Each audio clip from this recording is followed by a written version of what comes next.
2025 फाल्गुन मास की शुक्ल पक्ष की एकादशी, जिसका नाम होगा अमल की एकादशी या आंवला एकादशी। व्रत किस दिन किया जाएगा? 9 मार्च को या 10 मार्च? क्योंकि 9 मार्च को भी एकादशी है और 10 मार्च को भी है, तो व्रत किस दिन करना उत्तम रहेगा? भद्र भी बताई जा रही है, तो भद्र का प्रभाव रहेगा कि नहीं रहेगा? किस प्रकार से पूजन करना है? अमला एकादशी बहुत महत्वपूर्ण होती है। आप सभी जानते हैं, जैसा नाम से ही झांत होता है। तो अमल की एकादशी का पूजन किस प्रकार से आपको करना है? इसमें आवाले का प्रयोग आपको कैसे करना है? क्या अव्वल के वृक्ष की पूजा करनी है, या जिन माता बहनों भाई बांधों के पास आवाले का वृक्ष न हो, वह अव्वल के फल की भी पूजा कर सकते हैं? क्या इस प्रकार से उनका पूजन करना चाहिए जिनके पास आवाले का वृक्ष या फल नहीं किए? विधि बताएंगे, शास्त्रीय जानकारी क्या है, एकादशी से संबंधित वह बताएंगे, इन नियम क्या है वह भी बताएंगे। इस व्रत को इस दिन आरंभ करना चाहिए, किस विधि से आरंभ करना चाहिए? क्या अगर आप व्रत करना आरंभ करना चाहते हैं तो इस एकादशी से व्रत उठा सकते हैं कि नहीं उठा सकते हैं? पारण के नियम कैसे अलग रहेंगे? कारण आपको कब करना है, व्रत पूजन आदि आपको कब करना है? इस प्रकार से संपूर्ण शास्त्रीय जानकारी एकादशी के बारे में आपको प्रदान की जाएगी। आप जानते हैं कि आपका यह चैनल सदा आपके लिए एकादशी पर विशेष जानकारी लेकर आता है, जिसमें संपूर्ण शास्त्रों और पुराणों का वर्णन होता है कि इस एकादशी का विशेष फल प्राप्त करने के लिए पूजन कैसे करें। आपकी छोटी छोटी गलतियां आपसे हो जाती हैं, उनके बारे में उनके उत्तर होते हैं कि इन गलतियों को करने से आपको बचाना है, उनके बारे में भी चर्चा करेंगे। आंवला के फल से पूजन करना है तो कैसे करना है, और यदि आवाले का वृक्ष आपके पास है, पौधा आपके पास है, तो उसे पर पूजन कैसे करना है? सामग्री एक बार नोट कर लीजिए। सामग्री के रूप में सबसे पहले तो आपके पास आवाले का पौधा होना चाहिए, वृक्ष होना चाहिए। यदि आवाले का पौधा ना हो तो आवाले का फल आप अवश्य ले लीजिएगा। रोली मोली, पान सुपारी, लौंग, इलायची, धूप, दीप, नेगेटिव भोग लगाने के लिए भगवान श्री हरि की प्रिया मिठाई, हरे रंग की मिठाई होनी चाहिए, जिसमें आवाले का अंश हो तो बहुत उत्तम रहेगा। या फिर आप भगवान को वाला भी समर्पित कर सकते हैं फल के रूप में, और मिश्री भी अर्पित कर सकते हैं। फूल रख लीजिएगा, फूलों की माला अगर आपके पास मिल जाए तो बहुत उत्तम रहेगा। एक लोटा, तांबे का लोटा आपके पास होना चाहिए। उसमें पहले शुद्ध करके साफ करके मांज लीजिएगा उसको, उसके बाद उसमें थोड़ा गंगा जल भरिएगा, उसके बाद उसे पर शुद्ध जल भर लीजिएगा। एक थाली में यह सारी सामग्री आपको सजनी है। भगवान श्री हरि की कोई तस्वीर या प्रतिमा आपके पास होनी चाहिए।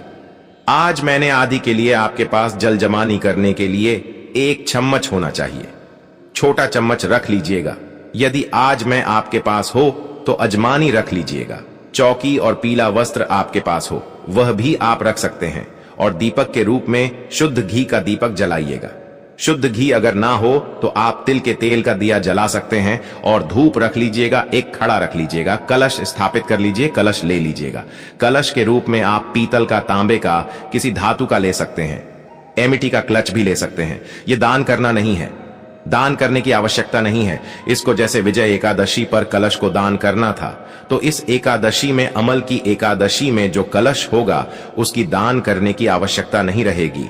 कलश स्थापित करेंगे, पूजा के लिए आवश्यकता होगी, और उसके ऊपर रखने के लिए श्रीफल अगर आपके पास मिल जाए तो एक नारियल ले लीजिएगा, पानी वाला नारियल। पंच पल्लव अगर मिल जाए आपके पास में, आप जानते हैं कि आम के पत्ते होते हैं या फिर अशोक के पत्ते आप ले सकते हैं, कर लीजिएगा। और व्रत वाले दिन सूर्य उदय से पहले उठ जाएगा। उठने के बाद स्नान आदि करके अपने मंदिर की साफ सफाई, जो पूजा स्थल है उसके साफ सफाई करने के बाद सारी सामग्री एकत्र करके और आसन लगाकर बैठ जाइए। उत्तर दिशा की ओर अपने मुख करके बैठना है। उत्तर दिशा की ओर राजस्थान ना मिले तो पूर्व दिशा की ओर भी मुक्त करके बैठ सकते हैं। चौकी लगाइएगा, अगर आपके पास लकड़ी की चौकी है तो सबसे पहले वहां लगाइएगा। अगर आपके पीला वस्त्र, अगर लकड़ी की कोई चौकी या वस्त्र नहीं है आपके पास तो कोई बात नहीं, आप पृथ्वी पर भी भगवान को रखकर पूजन कर सकते हैं। आप जानते हैं कि हम वह विधि बताते हैं जिसमें सामान्य से सामान्य व्यक्ति भी कम से कम रिसोर्सेस में भगवान का पूजन कर सके।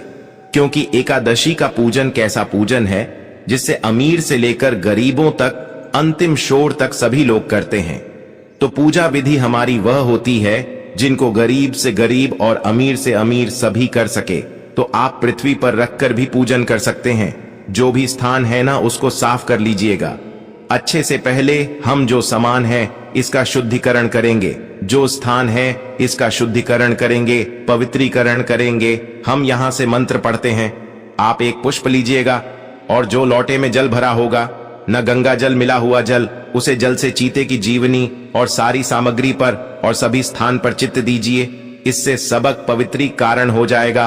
ओम पवित्र और पवित्र वर्ण सर्वर्ण रेखा आश्रम। इस प्रकार से हमने सभी स्थान का, सामग्री का, सबका शुद्धिकरण किया है। अब भगवान को स्थापित करेंगे। सबसे पहले भगवान को स्थापित करने के लिए अगर चौकी है तो चौकी के ऊपर आपने पीला वस्त्र बिछा लिया होगा। आप चौकी पर रख रहे हैं या पृथ्वी पर, जहां भी आप भगवान को रखने वाले हैं, आपके पास प्रतिमा हो या तस्वीर, आप उसे स्थान पर भगवान को आसन दीजिए। आसन कैसे देंगे? आसन दीजिए पुष्प के रूप में, वहां पर थोड़े से फूल रख दीजिए और इस प्रकार से भगवान से भाव रखें कि हम भगवान को यहां पर आसन दे रहे हैं। इस पर भगवान विराजमान हो जाए और उसके ऊपर भगवान की तस्वीर या प्रतिमा जो भी है उसको स्थापित कर दीजिए। जहां अपने भगवान श्री हरि नारायण को स्थापित किया है, ना उनके सीधे हाथ की तरफ राइट हैंड की साइड में आवाले का वृक्ष रख दीजिए। यदि आपके पास आवाले का गमला है, आवाले का पौधा है, तो उसे सीधे हाथ की तरफ जो भगवान की तस्वीर प्रतिमा अपने रखी है उसके राइट हैंड साइड में बता रहा हूं। फिर से जगह ध्यान से सुन लीजिए। भगवान के राइट हैंड साइड में आपको वाला आवाले का पेड़ है तो रखिए, बहुत अच्छा है। वृक्ष, कमला आदि जो भी है वहां रखिए यदि ऐसा स्थान है, क्योंकि अवल के जो पेड़ है बहुत बड़े बड़े होते हैं। हमारे यहां पर बहुत बड़ा पेड़ है आवाले का, उनको आप एक स्थान से दूसरे स्थान पर नहीं लेकर जा सकते हैं। तो ऐसा कीजिए कि पूजन ही वहीं पर कीजिए। भगवान की स्थापना, भगवान श्री हरि की तस्वीर आदि की स्थापना ही अवल के वृक्ष के वहां पर कर लीजिए, क्योंकि इस व्रत में न अवल की महिमा बहुत अधिक है। भगवान श्री हेतु सर्वशर्मा है, उनकी महिमा तो कभी काम ज्यादा हो ही नहीं सकती, परंतु इस एकादशी में आंवल की महिमा बहुत अधिक है। इसीलिए आंवाले का वृक्ष यदि आपका बहुत बड़ा है तो उसी जगह पर जहां आंवाले का वृक्ष है वहीं पर भगवान श्री हरि की तस्वीर आदि को स्थापित करके और उसी स्थान पर हम पूजन कर लेते हैं। जरूरी नहीं है, आवश्यकता नहीं है कि आप अपने मंदिर में ही यह पूजन करेंगे। आप उसे वृक्ष के नीचे भी पूजन कर सकते हैं। अगर वह सुरक्षित है तो जहां कल शादी को रखा जा सकता है। दूसरा, जिन लोग पौधा नहीं है, वृक्ष नहीं है, वाला लेंगे, हमला लेंगे, हमला मिल जाए तो बहुत उत्तम होगा, वह वाला लीजिएगा और उसे जहां अपने भगवान श्री हरि को स्थापित किया है ना उनके सीधे हाथ की तरफ रखिएगा। जैसे आपने भगवान को आसन दिया है उसी प्रकार से अव्वल को स्थान दीजिएगा। वाला जो है एक प्रकार के देव हैं, यह साधारण वृक्ष नहीं है, यह दिव्य वृक्ष है, इसीलिए स्थान दीजिएगा पुष्प के रूप में और उसके ऊपर आप अवल को रख दीजिएगा। यहां तक सबको क्लियर हो गया होगा कि क्या करना है, कैसे करना है। स्थापना करने के बाद अब आप पूजन आरंभ करेंगे। सबसे पहले अपने हाथ धो लीजिए। हाथ धोने के लिए चम्मच से अपने सीधे हाथ में जल लीजिए और महत्व लीजिए। हाथ धोने के बाद आप 3 बार जल अजमानी करेंगे, एक एक चम्मच चल पाएंगे। हम यहां से मंत्र पढ़ते हैं, ओम माधवा आय नमः, जल पी लीजिए। ओम के शिवाय नमः, जल्दी लीजिए, जल परी दीजिए। ओम नारायण आय नमः, सीधे हाथ में जल लीजिए, पी लीजिए, जरा आज पानी कर लीजिए। ओम आर्षि के साइन नमो नमः, तिलक कीजिए। मौली बंधी एक पारिवारिक जान, यदि आपके साथ में बैठकर पूजन कर रहे हैं तो उनको भी तिलक कीजिए और मौलिक आदि बनती है। संकल्प आपको अवश्य ही करना चाहिए। आप पूरा विधान चाहे पूजा का करें न करें, परंतु आपको संकल्प अवश्य करना चाहिए। संकल्प आवश्यक प्रक्रिया है। व्रत में पूजा छोटी बड़ी हो सकती है, पर संकल्प के बिना व्रत नहीं करना चाहिए, इसका ध्यान रखिएगा। आप संकल्प कैसे करेंगे? सीधे हाथ में जल लीजिए, 1 रुपये का सिक्का दक्षिण के रूप में काम से कम रखिएगा और उसके बाद 3 बार बोलेंगे भगवान पुष्पम करते हुए, ओम श्री विष्णु श्री विष्णु श्री विष्णु।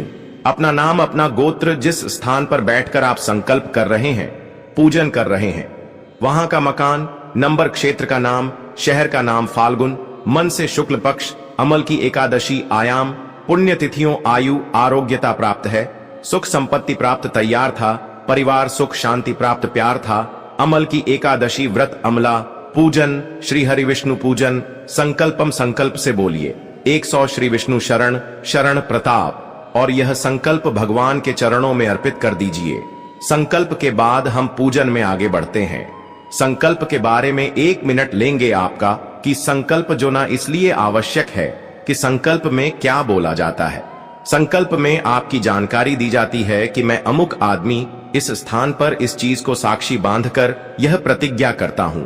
आपने सुना होगा, देखा होगा, वही संकल्प है कि आप कौन हैं, कहां पर बैठकर और क्या संकल्प कर रहे हैं, आप क्या करेंगे, क्योंकि इससे क्या होता है, इस जानकारी एक तरह से डाटा है।